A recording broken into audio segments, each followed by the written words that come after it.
Vocês estão me ouvindo bem? Doutora Ana Fortes, por favor. Eu estou acertando aqui os controles porque hoje eu estou sozinho. Olá, pessoal, boa noite. Gostaria de Um saber se prazer vocês estar aqui com estão me vocês. ouvindo. Gostaria de saber se vocês estão me ouvindo Olá, bem. pessoal, Doutora boa Ana noite. Fortes, por favor. Eu estou acertando aqui os controles porque hoje eu estou sozinho. Olá, pessoal, boa noite. Gostaria de Um saber se prazer vocês estar aqui com estão me vocês. ouvindo. Gostaria de saber se Pessoal, tudo ok com o som? Tá tudo bem? Podemos começar. Antônio Tavares está me ouvindo bem? Doutora Daniela Berinatti, muito obrigado pela presença. Eu tinha uma tela aberta aqui, Antônio Tavares, e nós desligamos, aí o som estava repetindo, mas agora eu acho que já normalizou. Só me dê um sinal se está tudo normal, para a gente começar a falar um pouquinho.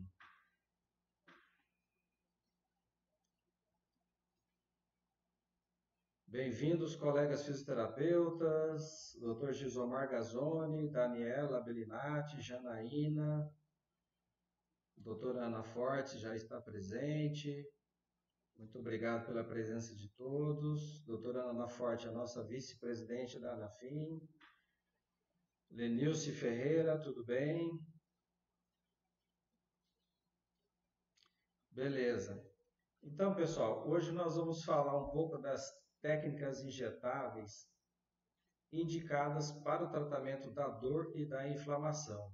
Sem dúvida nenhuma, esse é o nosso grande apelo com os colegas que atendem as patologias ortopédicas e traumatológicas, e nós desenvolvemos ao longo do tempo, baseado em todo um aprendizado das técnicas, das normas de realizar as técnicas injetáveis, alguns parâmetros práticos, baseado, claro, no suporte da ciência, para que nós, fisioterapeutas, possamos trazer um resultado satisfatório, principalmente na dor aguda do paciente. Lembrando, pessoal, que a terapia injetável, seja qual for a modalidade, ela corrobora com o tratamento, ela não substitui. Ainda que eu devo alertar que algumas aplicações por si só já resolvem o quadro doloroso do paciente. Isso traz para o fisioterapeuta um diferencial fantástico, inigualável nas técnicas para alívio da dor. Então obrigado, Linilson, J. Júnior. Eu estou controlando tudo aqui, eu estou com 3 telas e caso ocorrer alguma falha, eu peço já perdão antecipado. Mas vamos lá.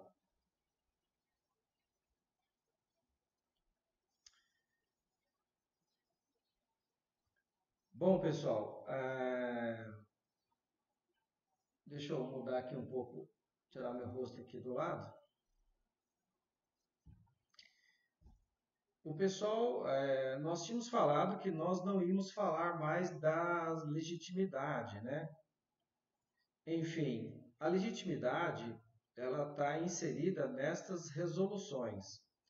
Então, quando nós falamos em legislação para técnica injetável, vocês têm que concordar e nós temos que olhar para as nossas resoluções. Eu vou dar uma passada.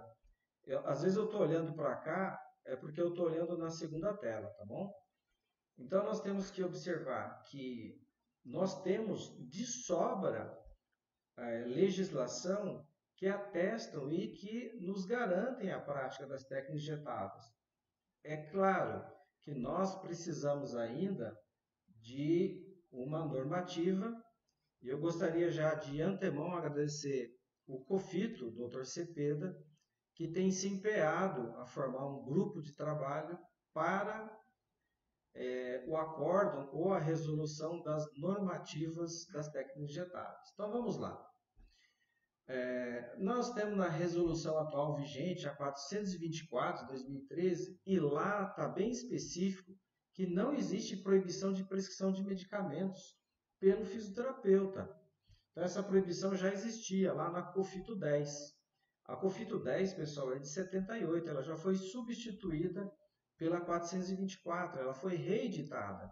E nessa reedição, de fato, aonde num capítulo que, se não me engano, o artigo número 8, capítulo número 8, lá dizia que o fisioterapeuta não pode prescrever medicamentos e realizar atos cirúrgicos.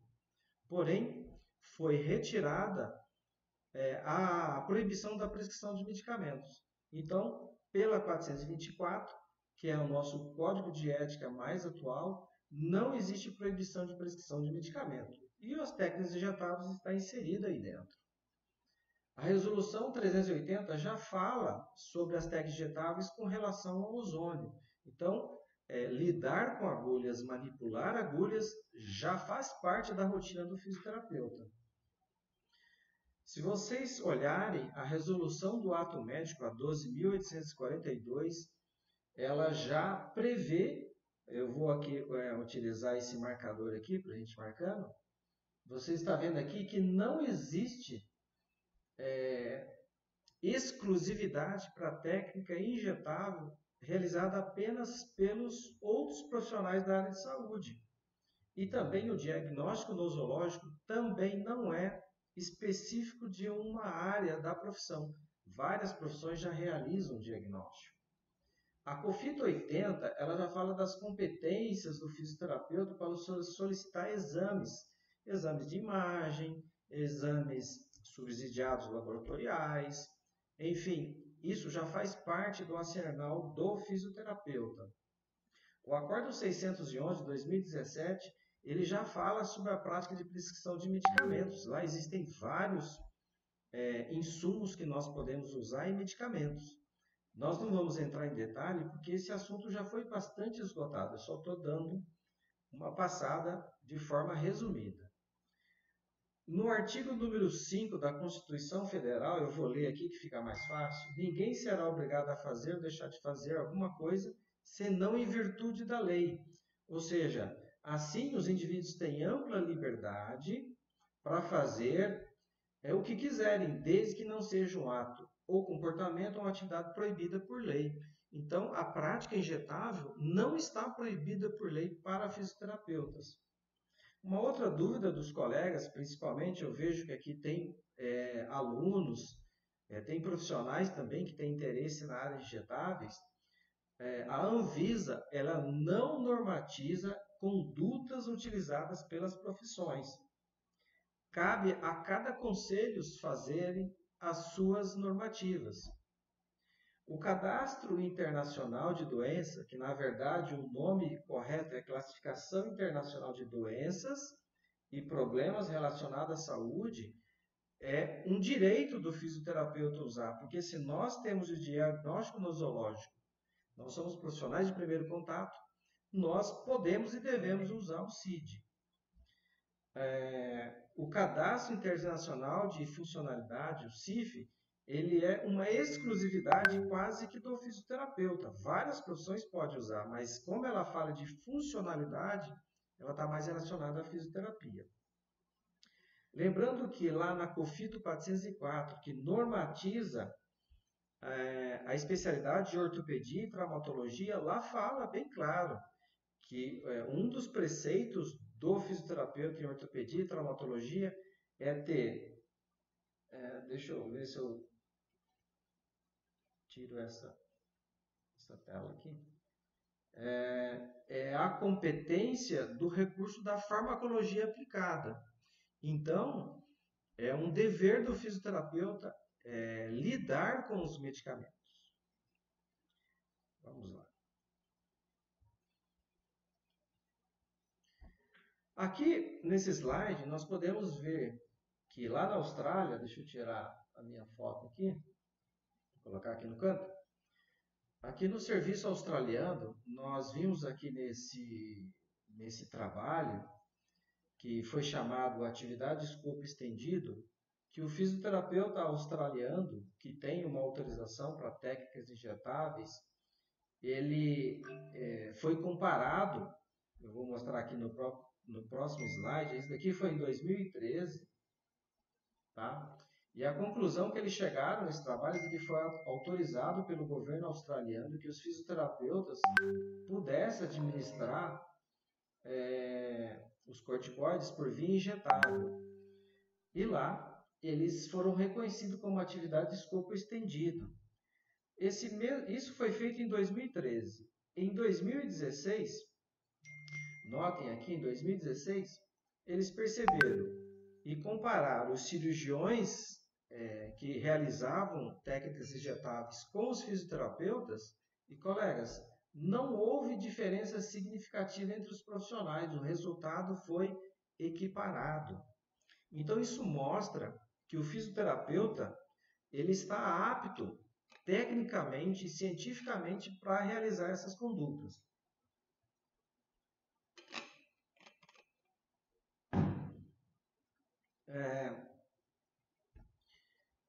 Com relação, eu gosto muito desse artigo aqui, porque ele relacionou os fatores de, quando a gente fala em técnica injetável, nós temos uma grande melhoria dos nossos pacientes com as técnicas injetáveis nas patologias de ombro, nas tendinopatias, nas bursites, enfim.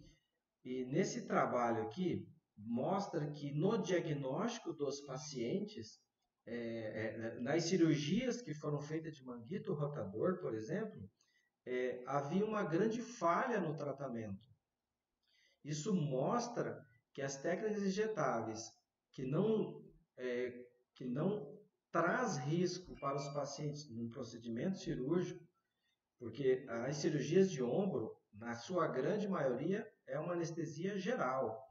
Então, esse trabalho mostrou que os problemas relacionados às falhas de tratamento de manguito rotador poderia ser primeiro tentado as técnicas injetáveis.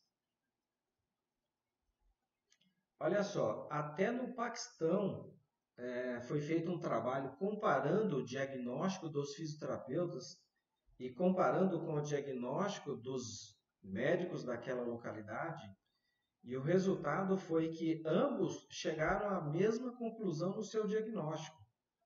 Claro que no Paquistão, lá eles não possuem a técnica injetável, mas ficou bem claro nesse trabalho que o diagnóstico nosológico, o diagnóstico disfuncional daquela patologia, eles são equiparados entre essas duas profissões que eu mencionei. Aqui nós mostramos que já na fisioterapia dermatofuncional, que foi já reconhecida em 2009, e eu falo aqui da dermatofuncional aqui para os colegas, porque de fato foi a área da fisioterapia que mais, vamos dizer assim, que mais foi lesionada pela falta da normativa das técnicas injetáveis. As outras profissões já estão, inclusive eu vou mostrar aqui para vocês esse slide, eu queria agradecer aqui ao Dr. Darlan. Esse slide foi passado para a nossa vice-presidente, doutora Ana, que me cedeu, e aqui eu coloco e faço a referência da fonte do Dr. Darlan. Muito obrigado, caso ele estiver assistindo aqui essa live. Então, ele fez uma pesquisa, e aqui mostra que a nossa resolução 362 da estética já reconhece todas essas atividades, mas vocês veem a carboxterapia, que já é uma técnica injetável, já desde 2009, já usa agulhas.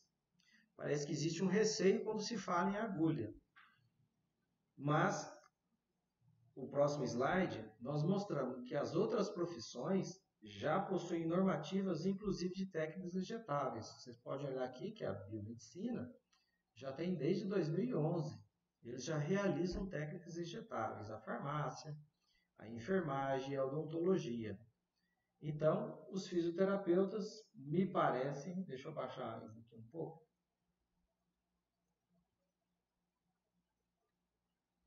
que é a única profissão que ainda não normatizou as técnicas injetáveis. Vamos em frente, próximo slide.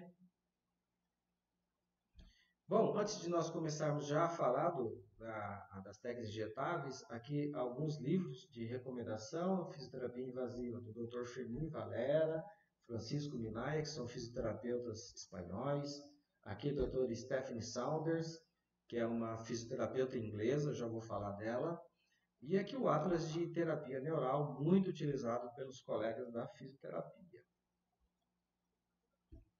Bom, pessoal, é claro que, como eu vou falar de técnica injetável, eu vou falar sobre o Masterclass, que é um curso que nós ministramos, que tem uma carga horária inicialmente de 60 horas, e depois a gente pode falar um pouquinho mais sobre esse curso. Mas eu intitulei de Masterclass porque vocês podem notar aqui a terapia injetável, ela nesse formato do Masterclass, ele possui três vertentes, que é a mesoterapia, a terapia neural e a terapia injetável. A mesoterapia, pessoal, ela foi consagrada por esse médico, Dr. Pistol, que faleceu em 2006, e depois eu vou falar um pouco mais detalhado sobre esse médico. E a terapia injetável, quando eu falo nos moldes dos ingleses, é porque ela foi preconizada, obviamente, por Dr. Sirix, e a doutora Stephanie Sauder foi uma de suas discípulas e ela é fisioterapeuta. Deixa eu baixar um pouquinho aqui. E os irmãos Honex, já lá em 1925, já criaram a terapia neural. E então essas três técnicas é que fazem parte do Masterclass e de fato são as três técnicas que mais nós utilizamos no controle doloroso. Lembrando que, olha só, de forma rudimentar, a seringa, a técnica injetável aqui, o Charles Gabriel Pravaz, ele já construiu uma seringa em 1831.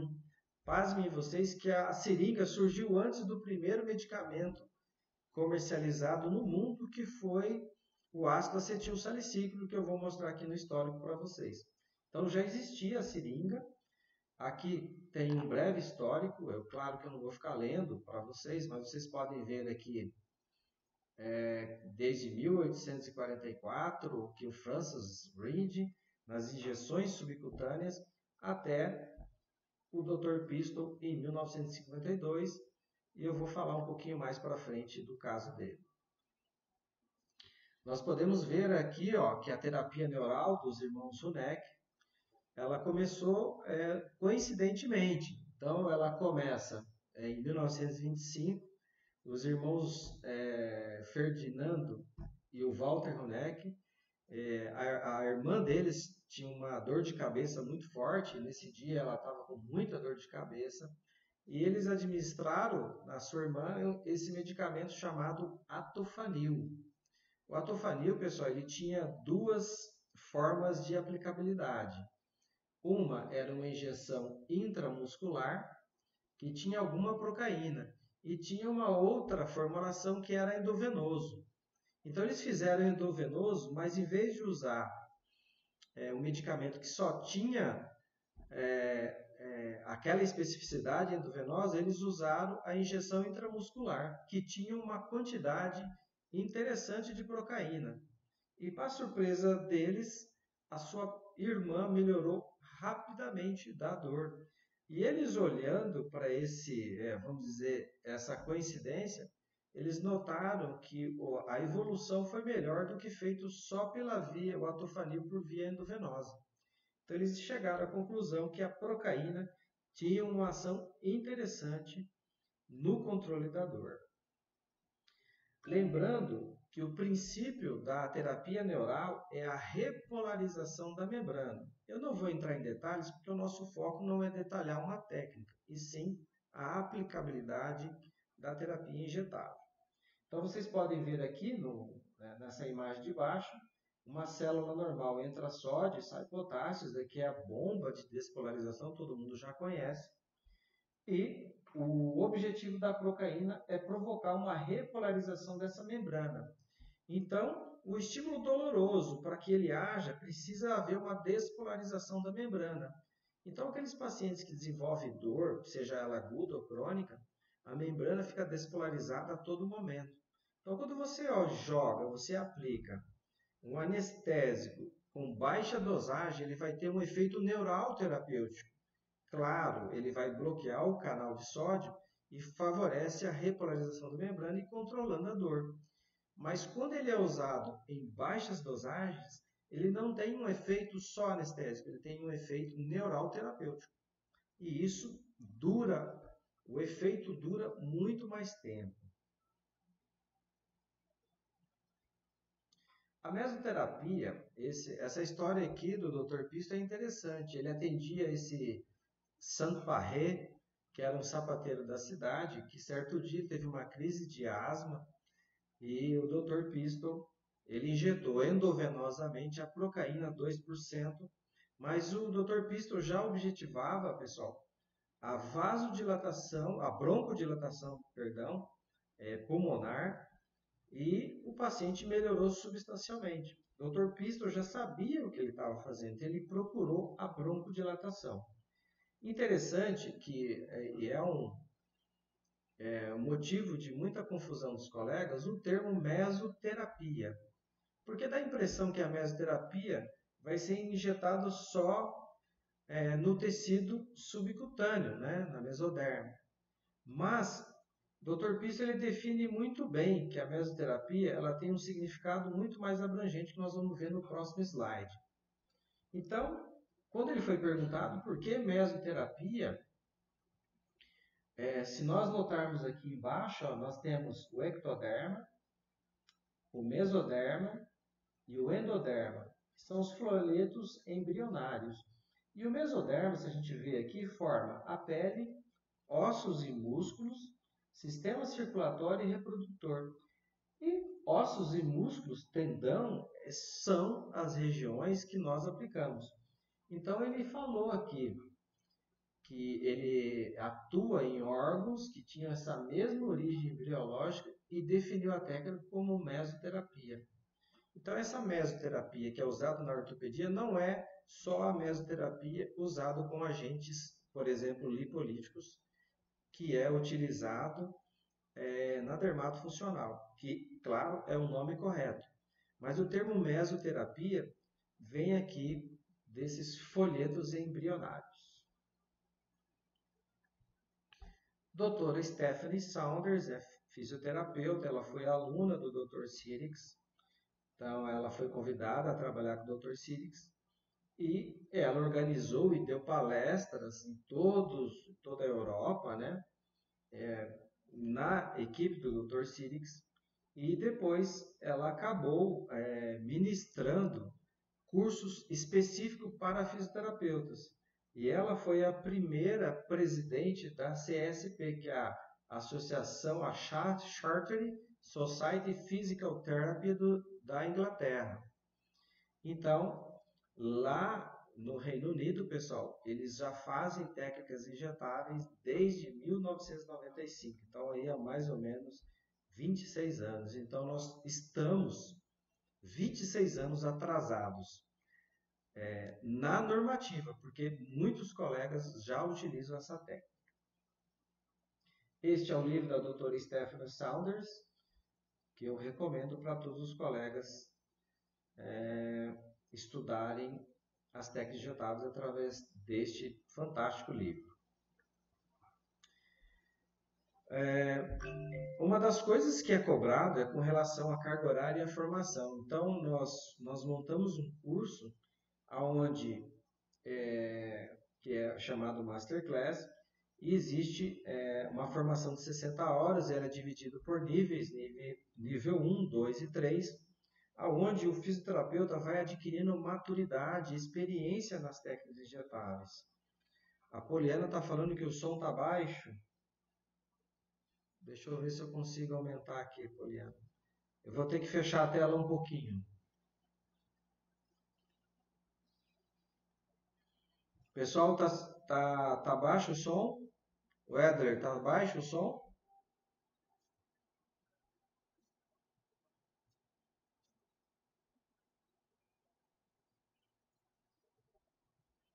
Então, eu vou só dar uma aumentada aqui no meu volume. Eu vou fechar um pouquinho a tela e já abro de novo.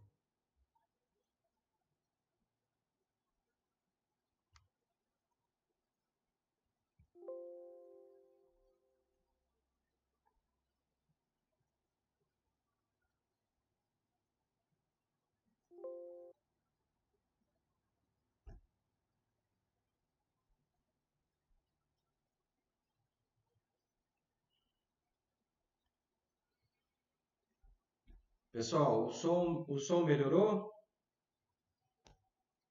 Melhorou um pouco, Éder? Ana Fortes, melhorou o som?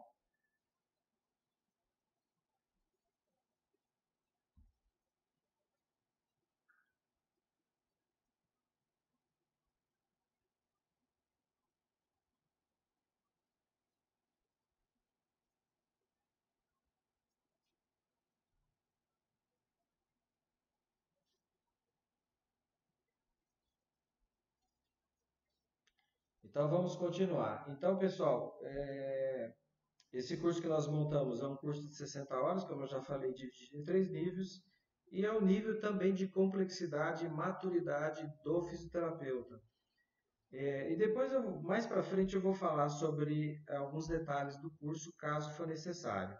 Gostaria aqui também de agradecer e mandar um abraço a outros colegas que ministram cursos de técnicas injetáveis. Um abraço aqui para o meu professor, Dr. Oséias Florencio, da terapia neural, Dr. Clailson Farias, também da Brasfipix, Dr. Oséias da AFB, aqui. Um abraço, é sempre bom a gente lembrar dos nossos professores. Bom, tudo começa aqui no processo inflamatório, né, pessoal? Deixa eu pegar aqui, eu gosto de usar a caneta. Então, nós temos aqui um processo inflamatório, você vê aqui a célula de um tecido qualquer. Nós temos aqui uma lesão maciça dessa membrana celular e aqui vai acontecer o conhecido processo inflamatório. Aí o que acontece? Quando há uma lesão dessa membrana celular que é rica em fosfolipídio, começa a desencadear algumas alterações, como por exemplo a liberação da fosfolipase A2. E a fosfolipase A2, você já sabe disso, só estou dando uma passada, porque mais para frente nós vamos precisar desse raciocínio. Ocorre uma liberação, que você já sabe, do ácido araquidônico, e nós temos aí essas duas vias. Nós temos a via da ciclooxigenase e nós temos aqui a via da lipoxigenase, que vão originar lá no final a liberação das prostaglandinas e dos leucotrienos. Então, nós podemos ver aqui, por exemplo, eu vou falar mais dessa prostaglandina, porque nós vamos precisar dela depois. Ela provoca a vasodilatação, a hiperalgesia, e ela provoca a inibição da agregação plaquetária. E o tromboxano A2 provoca uma vasoconstrição e uma agregação plaquetária. Guardem esses dois detalhes aqui, porque nós vamos voltar a falar um pouquinho deles. A agregação plaquetária pelo tromboxano e a inibição da agregação plaquetária pela prostaglandina I2. Aqui os sinais cardinais, os colegas já sabem: calor, rubor, o edema, a dor e a perda da função. Lembrando que todo o processo inflamatório nós já desencadeamos uma resposta imunológica, ou seja, adaptativa, ou seja, uma inata. Isso é inerente à lesão do tecido. Tendo patógeno ou não, essas duas ações ocorrerão concomitantemente. Então, nós podemos ver aqui, por exemplo, aqui nós temos um vaso sanguíneo, nós temos aqui uma lesão qualquer do tecido, por exemplo, os PAMPs, que é os patógenos, né, padrão relacionados a patógenos, que porventura agridam o tecido humano. Aí nós temos uma resposta do endotélio e dos macrófagos, que liberam interleucinas e TNF-alfa, que provoca a quimiotaxia. Então nós vemos aqui que ocorrem todos esses fenômenos, né? A adesão dos macrófagos na parede e, consequentemente, eles fazem diapedese para poder ir lá fagocitar esses PAMPs. Então, isso daqui é quando há uma agressão de um agente patógeno. Eu estou indo bem rápido para a gente evoluir de forma mais proativa. Então, a resposta imunológica, nós temos aqui basicamente esses 4 princípios. Nós temos os indutores, os sensores, os mediadores e os efetores. Então, nos indutores, nós temos os exógenos e os endógenos. Eu gosto muito desse slide aqui, tá? Os exógenos, nós temos, por exemplo, os micro-organismos, né? Que é os PAMPs, que nós acabamos de falar. E nós temos os endógenos, que são os físicos. Mau alinhamento do esqueleto, trauma, lesões isquêmicas, lesões químicas, enfim, todos esses agentes agressores na célula vão desencadear uma resposta da célula de defesa. Por exemplo, aqui está mostrando o mastócito, que tem o chamado Toll-like receptor, que vão identificar esses agentes exógenos ou endógenos. E aí nós vamos ter, claro, obviamente, os mediadores químicos, né? Que é as aminas vasoativas, no caso aqui a histamina, a serotonina e as interleucinas que são liberadas pelos macrófagos. Obviamente, nós já falamos, a liberação de prostaglandina vai originar todo aquele quadro de febre, de dor, e vai começar a desencadear uma inibição e uma agregação plaquetária que nós vamos falar mais para frente. E os efetores, né, que nós já temos aí a participação do leucócito e todo esse aparato imunológico das nossas células vai desencadear todo o processo inflamatório. Então, aqui voltando àquela imagem, só para reforçar, deixa eu trocar aqui. Então, muita atenção nessa prostaglandina indor, que ela inibe a agregação plaquetária, e a tromboxano A2, que promove a agregação plaquetária. Nós vamos falar isso mais detalhado. Vocês notaram que aqui nós temos a liberação, nós vamos falar mais aqui das ciclooxigenases, que é a COX-1 e a COX-2, que são, essas ciclooxigenases participam do processo inflamatório, elas são liberadas pelos tecidos. Então nós temos aqui, vamos falar delas individualmente. A COX-1, pessoal, ela é constitutiva no nosso organismo. Ou seja, por exemplo, aqui no caso, nós temos um exemplo, o estômago, o rim, as plaquetas, o útero e o sistema nervoso central, eles produzem constitutivamente a COX-1. Por que acontece isso? Porque à medida que os tecidos vão se renovando, que é chamado turnover tecidual, isso é mediado pela COX-1. A COX-2 ela já tem uma parte induzida e uma parte constitutiva. A induzida é liberada pelos macrófagos, pelos linfócitos, pelas células polimorfonucleares e pelo endotélio vascular. E ela também tem uma forma constitutiva no rim e no sistema nervoso central. Então, é importante que a gente guarde isso daqui, porque nós vamos precisar depois fechar o raciocínio. Por que é complicado a prescrição da COX-2 para os nossos pacientes, principalmente com dor crônica.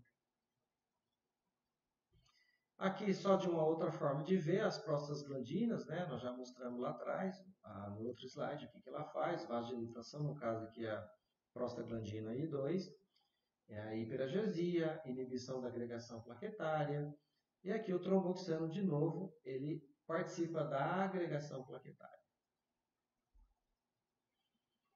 Eu sei que vocês estão querendo ver já as técnicas injetáveis, mas tudo isso faz parte do entendimento do fisioterapeuta para poder lidar com as técnicas injetáveis, tá bom? Já nós entramos na ação. Nós vamos falar um pouquinho de corticoide, que é um grande apelo também das normativas. Nós temos aqui um breve histórico, né? Os corticoides já começaram lá com Bartolomeu de Eustáquio, em 1563, que ele descreveu as glândulas suprarrenais, até 1952, com Weston Wood, que purificou o hormônio adrenocorticotrófico, que participa, é liberado pela hipófise, participa para a liberação do cortisol e de outros hormônios também. Mas o que salta aos olhos aqui é que em 1948, aqui o Henke utilizava com sucesso a corticoterapia nos pacientes com artrite reumatoide. Claro, o excesso de administração de corticoide provoca uma síndrome, que nós chamamos síndrome de Cushing, como nós podemos ver aqui nesse slide, né? Esse daqui é um paciente típico de Cushing, né? Então ele tem aqui bochechas vermelhas, ele tem a corcova de búfala, também é conhecido como corcova de velho. Você pode ver que tem uma atrofia de membros superiores e inferiores, um abdômen pronunciado, estrias, essa vermelhidão no rosto e essa cifose aqui devido à osteoporose. Lembrando, pessoal, que é importante o corticoide no nosso corpo. Nós produzimos o cortisol, que é um corticoide endógeno. E ele é produzido por essa glândulazinha aqui, que ela monta cavalo, né, em cima da suprarrenal. Então nós temos aqui a suprarrenal, a gente faz um corte histológico e ela é dividida em algumas camadas. Nós temos aqui a cápsula, que é a mais externa, a camada glomerulosa, que libera mineral dos corticoides, como por exemplo a aldosterona. Nós temos essa região aqui chamada de fasciculada, que já está no córtex, né? Deixa eu tirar aqui essa flecha, e libera os glicocorticoides, como por exemplo a cortisona, o cortisol e a corticosterona. E nós temos também aqui a região reticulada, que libera os hormônios androgênicos, os hormônios estrogênicos. E a medula, a parte medular, né, da suprarrenal, libera as catecolaminas, adrenalina e noradrenalina. Então, lembrando que a nível de hormônio, a suprarrenal é responsável por algo em torno de 5 a 10% dos hormônios esteroidais. A maior parte dos hormônios sexuais, que a gente chama, é liberado pelas gônadas masculina e feminina, cerca de 90%.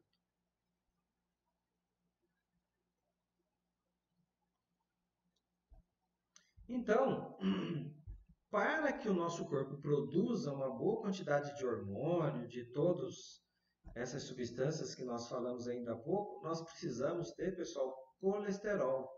Então, aqui, quando nossos pacientes chegam para nós com cansaço, fadiga, a primeira coisa que você deve perguntar é quais os medicamentos que eles tomam. Porque muitas vezes o nosso paciente não está com uma nova doença, ele está com efeito adverso de medicamentos. Eu poderia citar aqui, por exemplo, vocês podem ver aqui em cima, o colesterol. Existem medicamentos chamados as estatinas.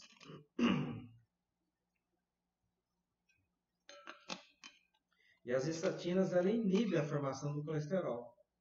Se inibir a formação do colesterol, nós perdemos todos esses benefícios. Nós temos menor produção de aldosterona, menor produção de cortisol, menor produção de testosterona e menor produção de estradiol. A deficiência desses hormônios vão trazer uma série de malefícios para o ser humano, como por exemplo, no homem, por exemplo, a testosterona vai dar disfunção erétil, vai dar perda de massa muscular, depressão, ansiedade e assim por diante. Eu vou dar uma clicada em cada uma para a gente observar.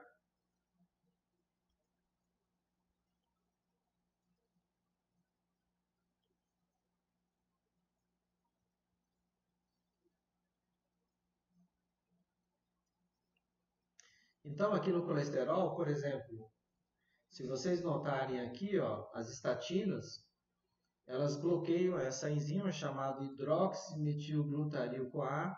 Então, ela inibindo essa enzima, essa cascata de eventos aqui até chegar aqui no final em colesterol, ela não vai acontecer. Então, nós não teremos aquela quantidade de hormônios produzido pelo corpo e a pessoa vai simular uma nova doença. Nós também temos que lembrar que aqui o bifosfonatos, que são os medicamentos para osteoporose, também inibe essas importantes substâncias aqui, o farnesil pirofosfato, que também participa dessa cascata até formar colesterol. Então, pessoal, esses medicamentos a longo prazo, além de não trazerem uma resposta importante para o nosso paciente, ele traz muito malefício se usado a médio e longo prazo.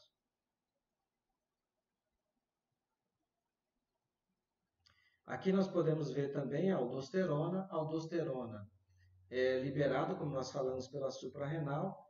E a deficiência de aldosterona ela aumenta, por exemplo, o desejo por sal, ela aumenta a sede, a fadiga, porque a aldosterona ela controla a pressão arterial. Se você tem menos aldosterona, você não retém sódio, o sódio ele é eliminado pela urina e, consequentemente, quando sai sódio, sai água. Então, a pressão arterial cai.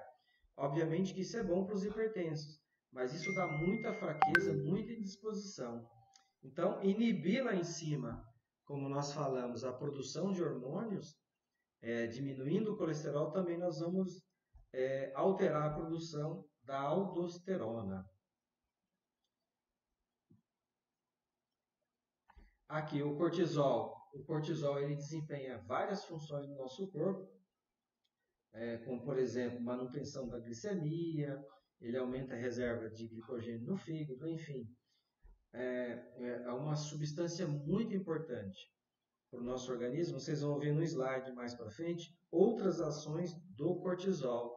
Então, pessoas que têm hipocortisolismo por algum motivo, é importante que a gente faça a aferição salivar do cortisol. O salivar ele é mais fidedigno pela manhã para a gente ver se esse cortisol ele tem que estar elevado pela manhã e mais baixo à noite. Mas se usar medicamentos, como por exemplo para inibir a formação de colesterol, nós teremos uma queda do cortisol e o nosso paciente vai sofrer muito mais de fadiga. A testosterona. A deficiência de testosterona ela causa perda de força, massa muscular, diminuição da libido, depressão e letargia, osteoporose, perda de pelos corporais, oligoespermia e azoospermia. Então, muitas vezes o paciente vai a um outro profissional de saúde com algum desses sintomas e, pasmem vocês, é prescrito um medicamento, quando na verdade é deficiência de hormônios. E quando eu falo deficiência de hormônios, eu estou me referindo ao hormônio natural, tá? Não estou me referindo à metiltestosterona, que é, por exemplo, um análogo de hormônio. Vamos para o próximo slide. Aqui mostrando o eixo hipotálamo, pituitário e adrenal, a importância, né, dessas glândulas na manutenção da homeostase. Então, nós podemos ver aqui que o hipotálamo libera pela hipófise anterior o hormônio adrenocorticotrófico, que vai estimular a adrenal a liberar os glicocorticoides, os hormônios, as catecolaminas, e nós vamos ter todos esses benefícios, né? Nós teríamos alteração do sistema imune, perda de aminoácidos, aumento da glicose, e em determinados momentos metabólicos isso é importante, tá bom? Então esse slide aqui eu gosto muito dele apenas para simbolizar a ação dessa fantástica glândula. Bom, aqui está a função dos corticoides endógenos, ele regula o metabolismo, regula a resposta ao estresse, o cortisol é conhecido como hormônio do estresse, né? Regula a imunidade e alguns aspectos do sistema nervoso. Lembrando, como eu falei, o cortisol aqui pela manhã, ele aqui às 8 horas da manhã, aqui em amarelo é o cortisol e ele de manhã ele se eleva. É importante que nós tenhamos cortisol elevado pela manhã. E o nosso adrenocorticotrófico liberado pela hipófise, ele também é elevado pela manhã. Tá? Quando nós temos inversão dessa curva, ou seja, o cortisol aumentado à noite, o nosso paciente tem dificuldade para dormir. Eu estou falando de apenas algumas curiosidades, porque um dos nossos grandes apelos e também já está incluídas as normativas para os corticoides.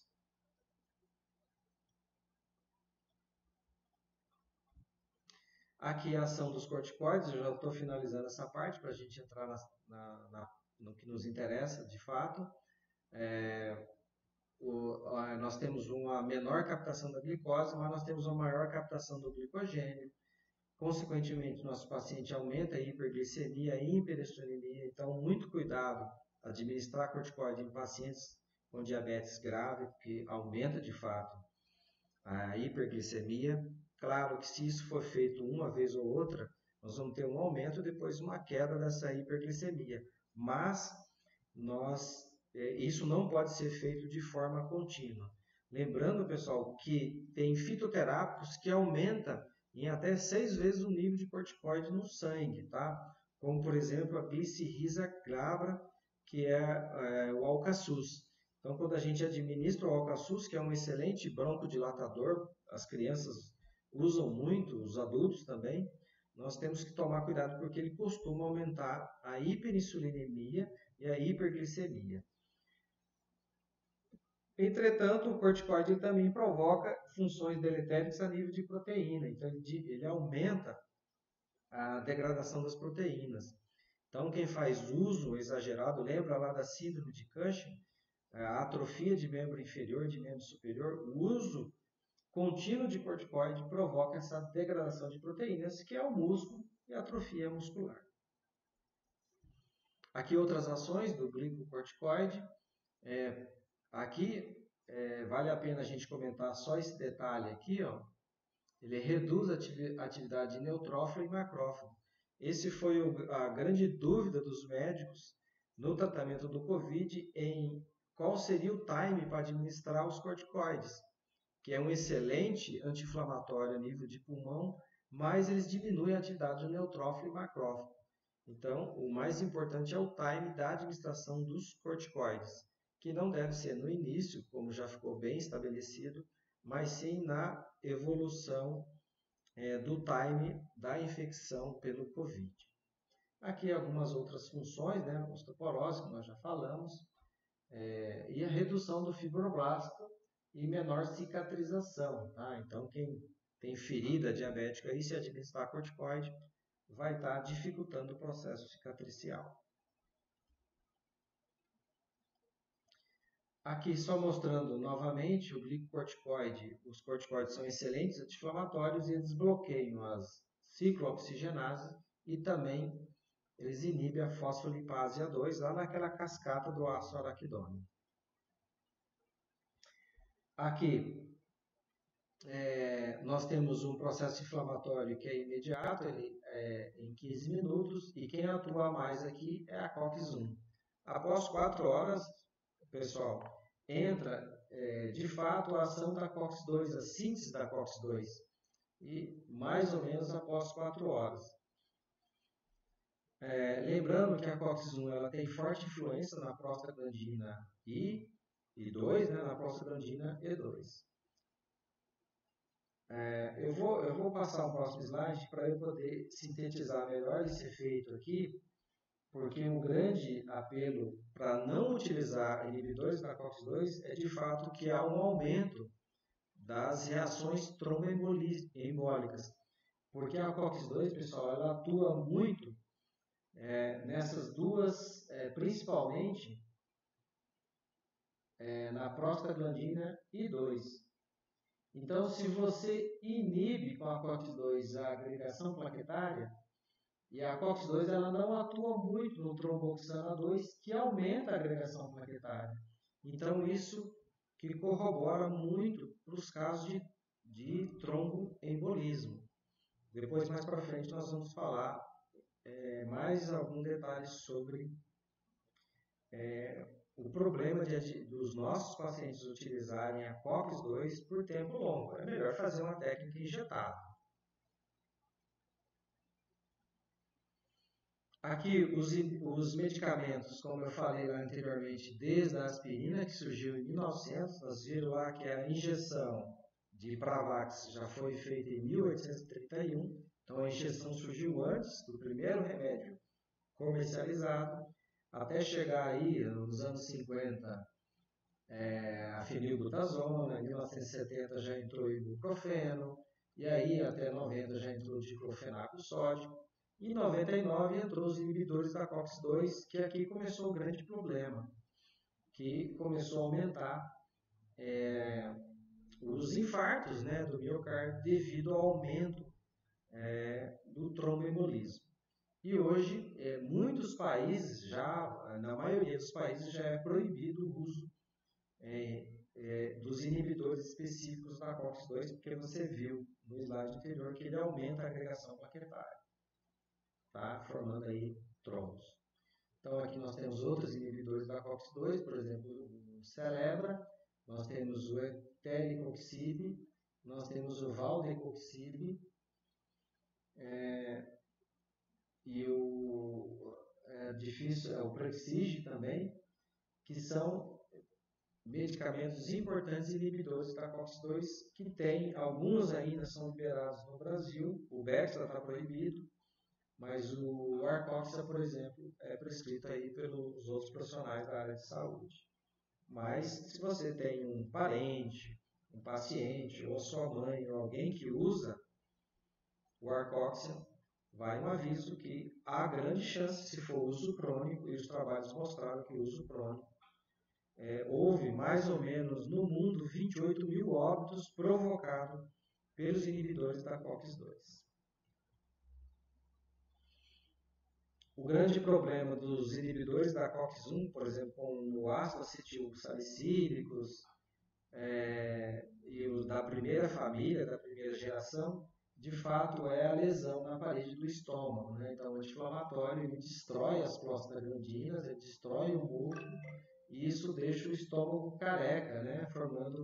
Podendo formar aqui úlceras. Por isso que os bioquímicos, né? os farmacêuticos construíram inibidores, fabricaram inibidores específicos da COX-2. Porém, como eu falei, isso trouxe grandes problemas de tromboembolismo. Aqui nós já falamos praticamente sobre os efeitos nocivos da COX-2. Novamente a recomendação de livros. Eu gostaria de dizer que o Dr. Cepeda está muito empenhado para a normativa e ele disse claramente no seu pronunciamento que os colegas devem fazer as suas reciclagens, devem fazer cursos, se prepararem, porque não há caminho mais de volta. Nós vamos ter a normativa mais cedo ou mais tarde. E o COFIT está se empenhando muito para aprovar as normativas o mais rápido possível. Então, vocês podem olhar aqui no YouTube da Anafim o pronunciamento do Dr. Cepeda.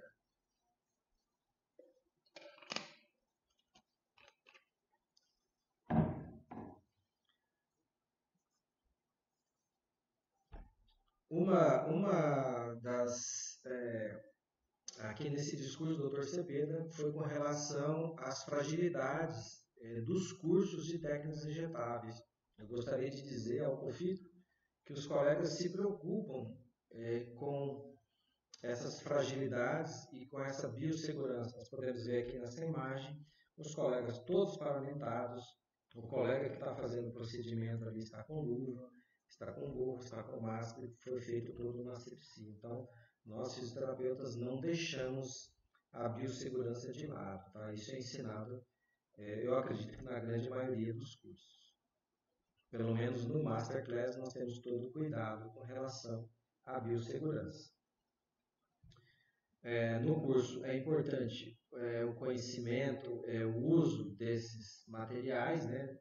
Entender quais agulhas nós utilizaremos nas técnicas injetáveis e os produtos, os insumos de asepsia.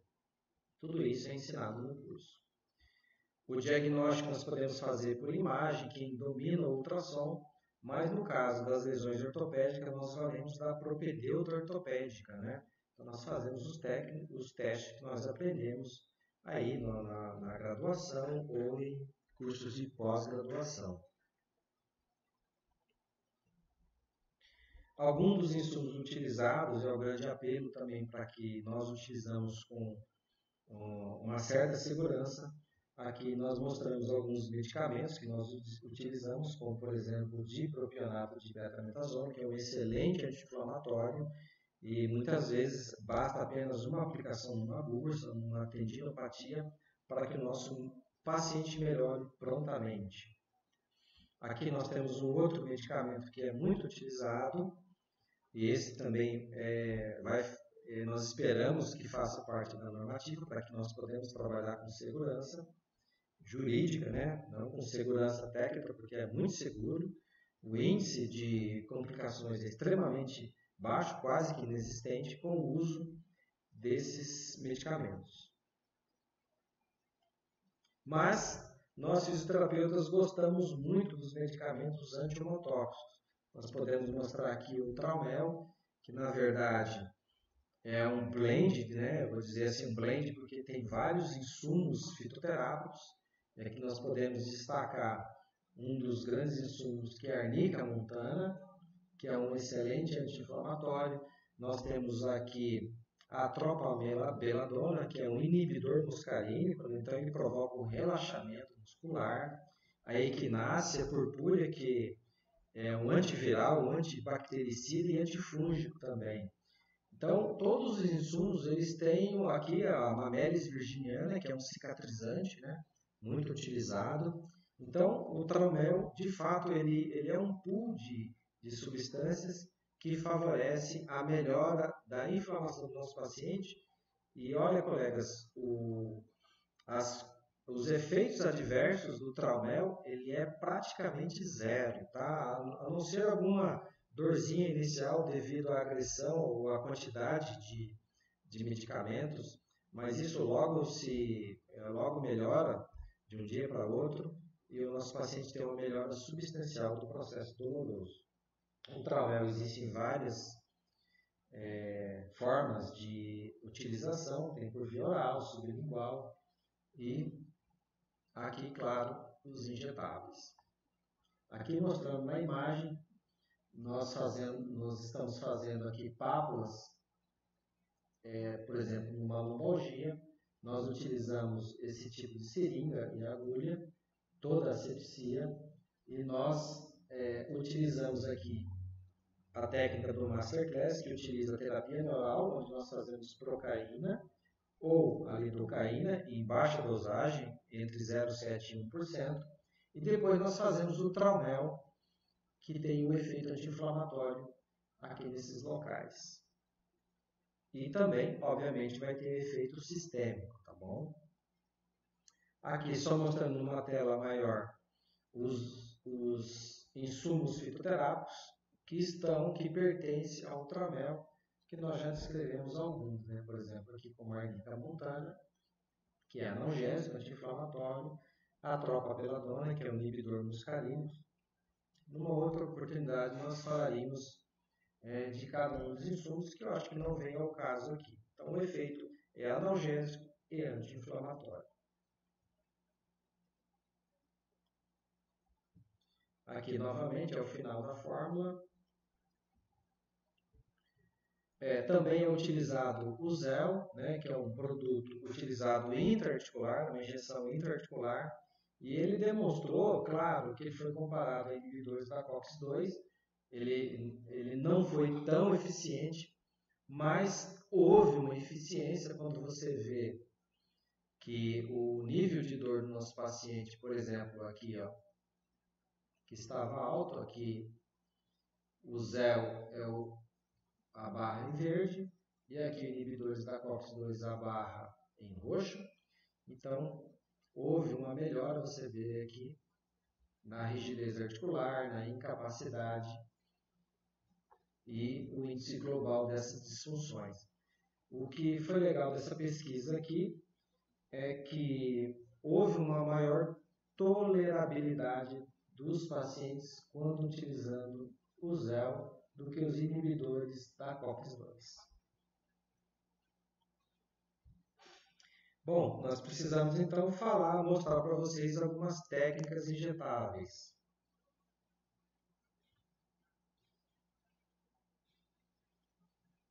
Então nós podemos ver aqui nesse caso, uma paciente de 92 anos de idade. O que fazer, né, pessoal? Uma paciente com uma cervicalgia, 92 anos de idade, já tem uma osteoporose, já deve ter uma atrofia gástrica, claro, ela tem uma atrofia gástrica, essa minha paciente.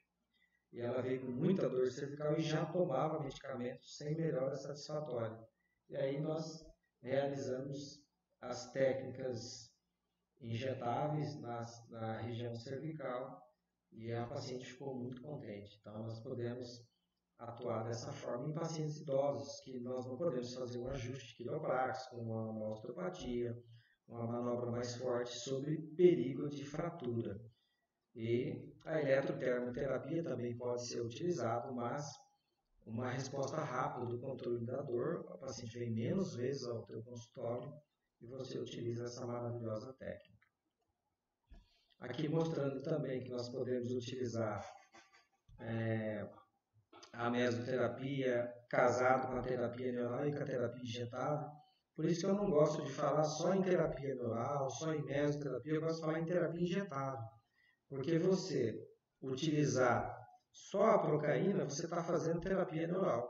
Mas quando você utiliza já os insumos anti-homotóxicos ou muitas vezes o corticoide, você já está fazendo uma terapia injetável. E o fato de injetar em músculo, tendões ou bursas, articulação, você está fazendo uma mesoterapia. Então, por isso que eu acho que o termo terapia injetável é mais adequado para a ortopedia. Aqui mostrando a gente fazendo aplicações em pontos gatilhos na cervical e aqui já a nível do crânio, já aplicando aqui no nervo occipital maior. Esse paciente tinha muita dor de cabeça, ele relatava que quando encostava a nuca no hotel, por exemplo, ele chegava à tarde, ele é viajante, aí ele chegava no hotel da cidade que ele estava viajando, encostava a nuca na base da cama e aí ele já tinha dor de cabeça, porque pressionava o nervo occipital, que provavelmente já tinha uma neuropatia. Então nós fizemos aqui a terapia injetável, utilizando o Masterclass, e aí o paciente ficou muito contente com o resultado. Aqui alguns pontos que a gente pode utilizar, são pontos clássicos que nós podemos utilizar, inclusive na dor de cabeça. Aqui mostrando, e esse daqui é um paciente real nosso, é um paciente diabético, que tinha uma neuropatia importante, uma dor excruciante na coxa. Então, dor na face anterior da coxa, desconfie de neuralgia do nervo cutâneo femoral lateral. E normalmente isso acontece, pessoal, com os pacientes que tomam metformina por longo tempo. A metformina ela expolia a vitamina B12. Então, essa expoliação da vitamina B12 provoca a neuropatia diabética, B1, perdão, não é B12, B1. Então, nós podemos realizar aqui ó, abaixo da espinha ilíaca, um dedo abaixo da espinha ilíaca, passa o nervo cutâneo femoral lateral. Aqui não é uma área que tem vaso sanguíneo, mas nós utilizamos uma técnica de puxar o êmbolo para ver se não vem sangue. Aí o dedo abaixo você faz aqui a inoculação do medicamento. Tá bom? Isso melhora. E também nós podemos fazer nós podemos fazer aqui pequenas pápulas em todo o trajeto doloroso, utilizando aí o casamento dessas técnicas.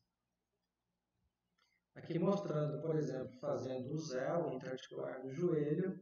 E o ZEL ele é interessante que ele possui, além da arnica, que é um anti-inflamatório, ele possui aqui o Ducamara. O Ducamara, pessoal, ele é rico em silício. E o silício faz parte de todo o turnover do tecido ósseo. Então, o silício ele participa da mineralização da matriz extracelular, estabiliza a fibra de colágeno e aumenta a proliferação do osteoblasto. O osteoblasto ele é um construtor de osso. Aqui nós podemos ver uma aplicação numa sacroileite. Aqui nós podemos ver que existem outras áreas que nós aplicamos. Nesse caso aqui, esse paciente tem uma lombalgia, então nós usamos um protocolo que utiliza a inoculação desses medicamentos, de forma injetável, em pontos específicos, principalmente aqui na região sacroiliaca bilateral. Nós podemos fazer um ponto mais superior e outro ponto mais inferior, e fazemos as técnicas injetáveis entre o processo espinhoso. Vamos supor que tem um processo espinhoso aqui, outro aqui. Nós fazemos aqui a 2 dedos laterais essas pápulas e aprofundamos um pouco com a procaína ou com a lidocaína, os antimotóxicos e eventualmente os corticoides são indicados.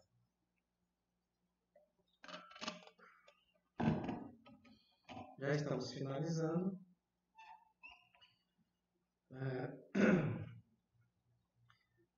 Aqui, nesse estudo, foi comparada a mesoterapia com técnicas sistêmicas e houve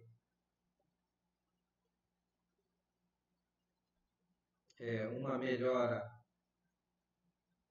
muito mais importante nas técnicas injetáveis em comparado com as técnicas sistêmicas conforme esse trabalho. Então, a mesoterapia como tratamento foi superior à terapia sistêmica com controle da dor. Aqui mostrando também a técnica injetável para liberação de trigger points. Então, aqui mostrando pontos gatilhos que podem ser inibidos utilizando a técnica injetável. Isso daqui é fantástico, só a dor praticamente melhora na hora.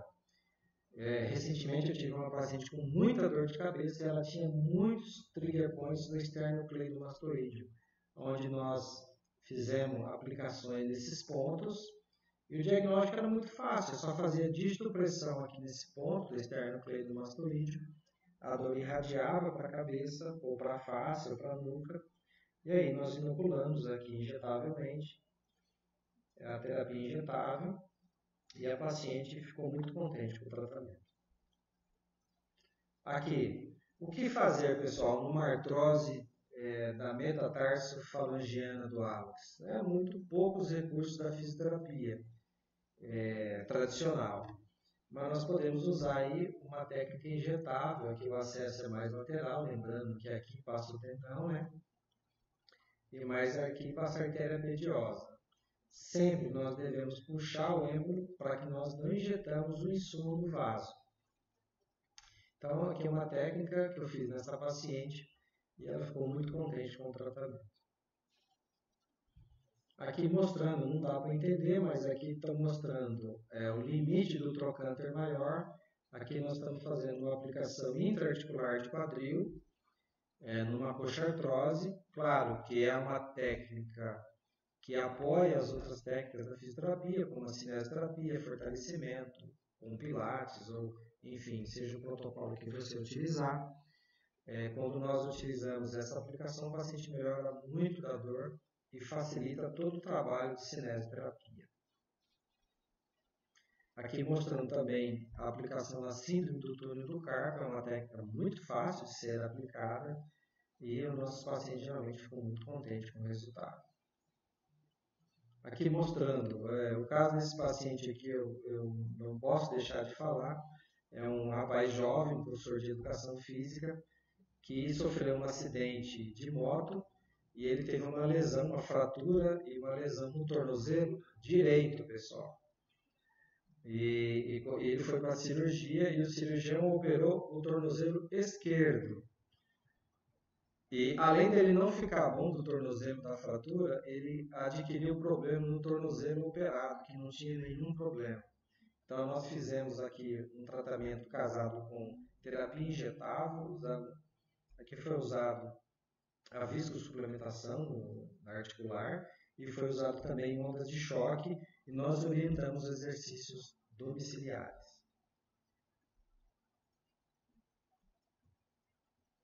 Lembrando que toda técnica ela é precedida de marcações, onde a gente faz no paciente, e nós, com essas marcações, nós temos de fato o local correto da aplicação dos insumos medicamentosos ou fitoterápicos. Aqui mostrando, por exemplo, se eu quiser fazer aqui numa raiz L4 ou L5, a gente criou um método de marcação e quando eu entro aqui eu vou chegar certinho na raiz de L4 e o paciente vai melhorar de uma ciática aguda que muitas vezes não melhora com outras técnicas de tratamento.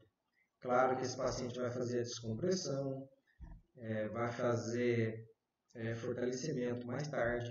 Então, a terapia injetável ela corrobora com o resultado do tratamento.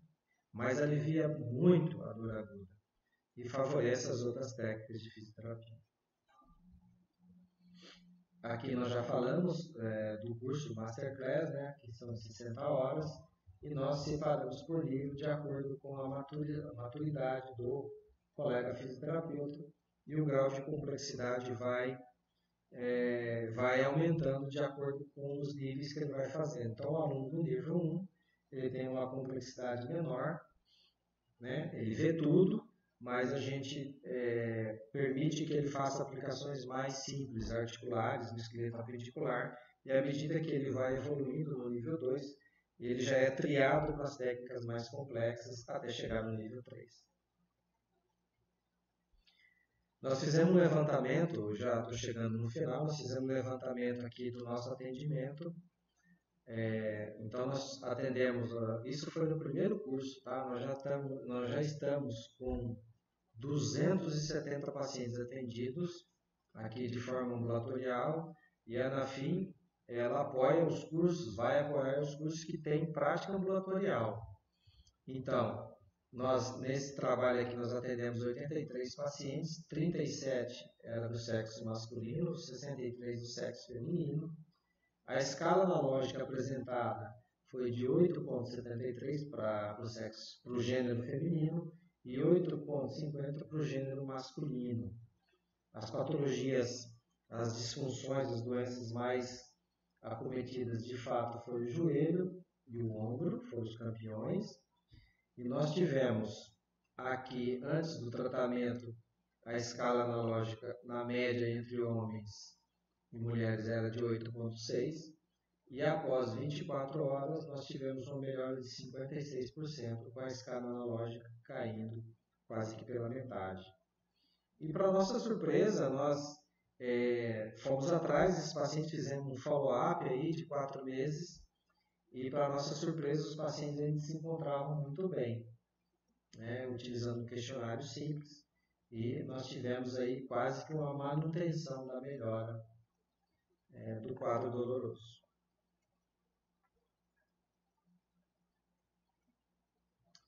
Bom, pessoal, chegamos ao final. Espero que vocês tenham gostado desse workshop. Na próxima quinta-feira, nós receberemos a doutora Camila, que vai falar sobre estimuladores e preenchedores de colágeno. Com certeza vai ser uma brilhante palestra. E com essa minha singela palestra, eu termino por aqui. Aqui estão os meus contatos, tá? Os colegas fiquem à vontade, se quiser um PDF ou se quiser essa mesma palestra, eu tenho o máximo prazer de enviar. Gostaria de agradecer a presença de todos. Eu tive um probleminha no link do YouTube, mas essa palestra vai ficar gravada e eu espero que os colegas apreciem. Então, eu me despeço por aqui, um forte abraço, agradeço a presença de todos. Eu estou vendo aqui, me despeço aqui, doutora Márcia Consulim, doutora Mônica, doutora Débora, doutora Daniela, enfim, vários colegas que estão aqui presentes. Um forte abraço e eu aguardo vocês no próximo vídeo. Até lá!